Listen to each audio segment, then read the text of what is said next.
Les nouveaux AMD Ryzen 7000 sont sortis, qu'est-ce qui change? Presque tout, et on voit ça aujourd'hui dans cette vidéo.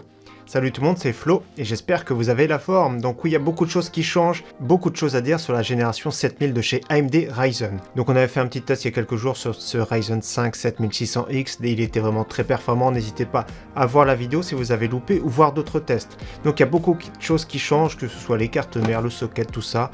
On fait un petit point dans cette vidéo, je vais essayer d'éclaircir le plus possible, et à la fin bien sûr on va parler également du prix parce que ça compte. Donc à la sortie déjà il y a 4 processeurs de disponibles. Donc le nombre de cœurs ne change pas, c'est-à-dire que le Ryzen 5 5600X a autant de cœurs que celui-ci, le 7600X, donc 6 cœurs 12 threads. Il y a le 7700X également qui est disponible, donc je vous affiche les prix. C'est un processeur 8 cœurs 16 threads, le 7900X, 12 cœurs, 24 threads, et le très haut de gamme, le 7950X, celui qui a besoin de beaucoup de cœurs, donc 16 cœurs, 12 threads. Donc ici c'est vraiment 4 processeurs de base, donc pas de nouvelles du 7800 parce que les rumeurs vont dire que le 7800 ce sera une version 3D V-Cache, donc 7800X 3D. Donc le but d'avoir beaucoup de cache L3, donc ça va être superposé, donc d'où le nom 3D, c'est pour booster on va dire les performances en jeu. Déjà ils sont vraiment très bons en jeu, donc là s'il y a des processeurs déjà qui coûtent cher, si on doit rajouter un processeur plus tard pour avoir le top du top, ça fait un petit peu les boules. Donc je vous conseille déjà d'attendre parce qu'on va parler également du prix, et je pense qu'il vaut mieux attendre encore actuellement. Donc c'est une nouvelle architecture qui arrive, Tout ce qui est 5000 c'est architecture Zen 3 gravée en 7 nanomètres. On passe à l'architecture Zen 4 gravée cette fois-ci en 6 nanomètres. Donc un tout petit peu. Le but ça va être ici surtout de booster les fréquences, pas trop la consommation, ça va être surtout de monter en fréquence pour booster bien sûr les performances. Ils avaient le choix soit d'économiser en énergie, soit de booster les performances. Bien sûr ils ont choisi de booster les performances parce que Intel arrive derrière, surtout avec sa 13e génération. Donc chose à savoir, comme vous voyez déjà au niveau de l'épaisseur, c'est qu'il n'y a pas de ventilleur dans la boîte. Ici, il y en avait un de fourni, notamment avec le 5600X, donc là c'est la version G par exemple. Donc pas de ventilleur dans la boîte, et également ce qu'il faut savoir c'est que tous les processeurs ont un circuit graphique intégré. Donc les G n'existent plus, ils ont tous un petit circuit graphique intégré. Donc si vous avez besoin d'un gros processeur et pas besoin de carte graphique, vous pourrez servir de celui-ci pour de l'affichage. Pour le jeu, laissez tomber. Ils sont pas adaptés pour jeu, ils sont adaptés pour l'affichage. Donc c'est toujours bon à prendre, mais après il y a des solutions moins chères bien sûr, si vous voulez uniquement de la bureautique. Donc on passe du socket AM4 au socket ici AM5. Le socket AM4 a fait quand même 4 générations, il a duré très longtemps et je pense que là le socket AM5 il va durer également très longtemps. Donc il y a des nouvelles technologies, on va parler tout de suite après. Et donc le socket AM5 arrive et maintenant c'est du type LGA. Donc comme chez Intel, LGA, c'est-à-dire que les pins cette fois-ci se retrouvent directement sur la carte mère. Donc je vais vous montrer ça de suite. Et après, bien sûr, on va parler du chipset, notamment ici, j'ai une carte mère de chez Asus Prime X670E, on va éclaircir un peu tout ça.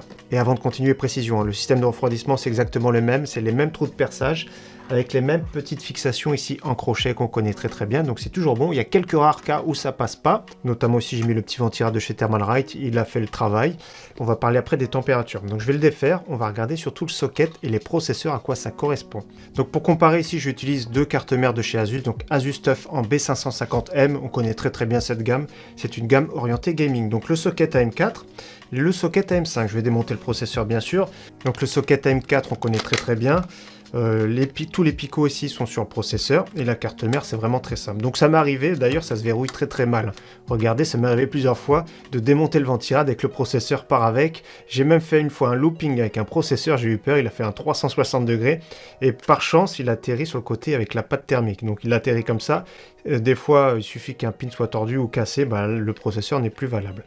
Donc là c'était le processeur qui était fragile sur AM4. Donc l'avantage bien sûr c'est que le socket ici à fabriquer coûtait beaucoup moins cher. Donc il n'y a pas tous les picots. Et ce qui coûte cher sur une carte mère, notamment on connaît très bien chez Intel, c'est ici tout le socket, ça coûte vraiment très cher. Donc c'est pour ça que les cartes mères en général Intel sont plus chères. Et ça vient du coup la même chose chez AMD, c'est que la carte mère devient plus chère.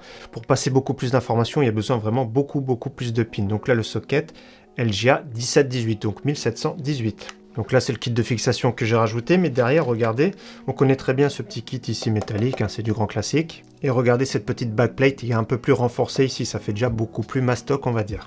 Donc là pour mettre le processeur sur M4, c'était très simple, on dégoupillait. Et il fallait que l'écriture ici parte vers l'arrière, comme ça. Il y avait juste à poser et verrouiller. Donc là voilà, c'était très simple. Et du coup c'est le même système que chez Intel maintenant pour dégoupiller. Donc il y a la petite languette.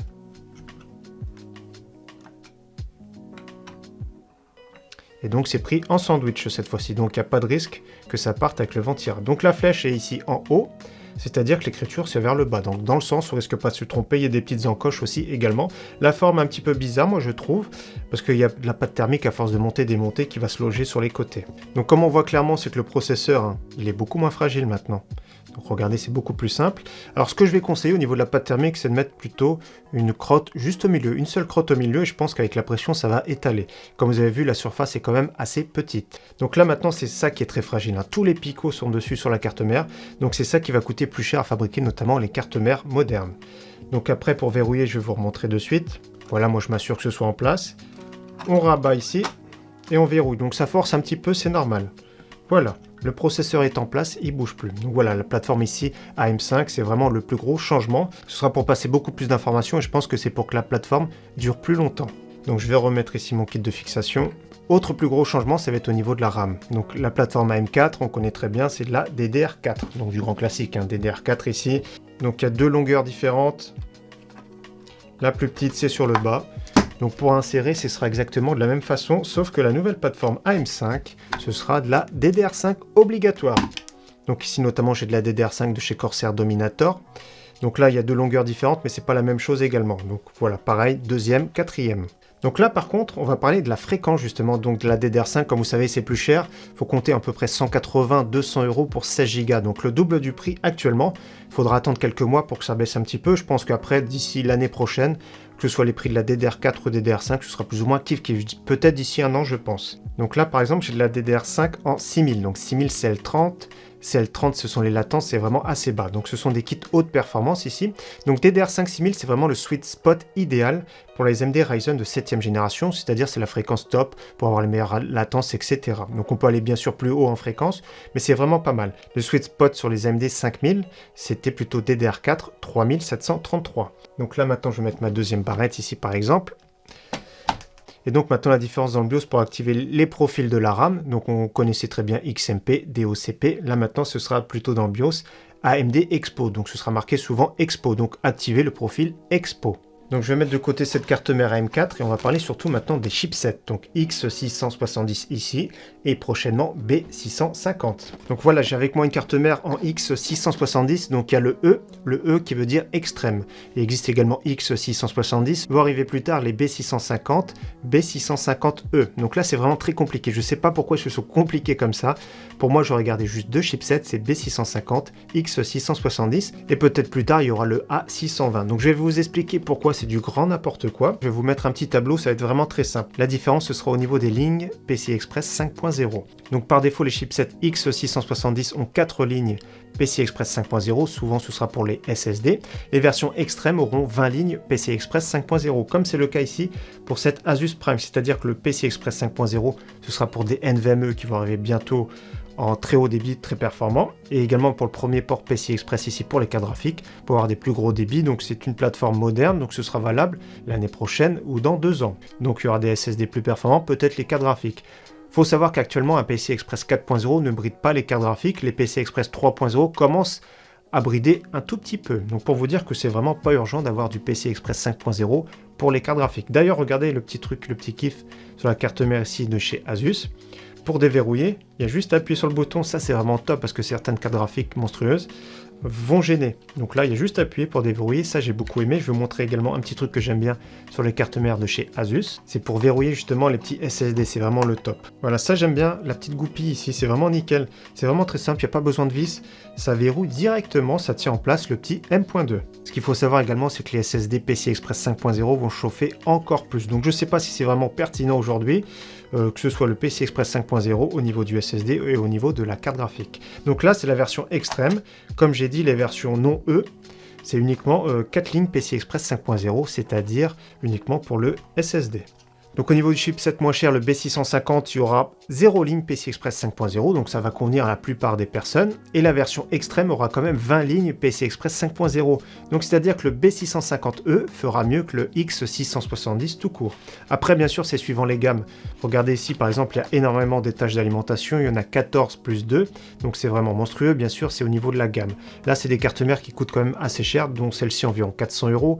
C'est à partir, de toute façon, les X670 à partir de 300 €. Donc j'espère que les B650 qui conviendront à la plupart des personnes vont tourner dans les 200 €, voire un tout petit peu moins.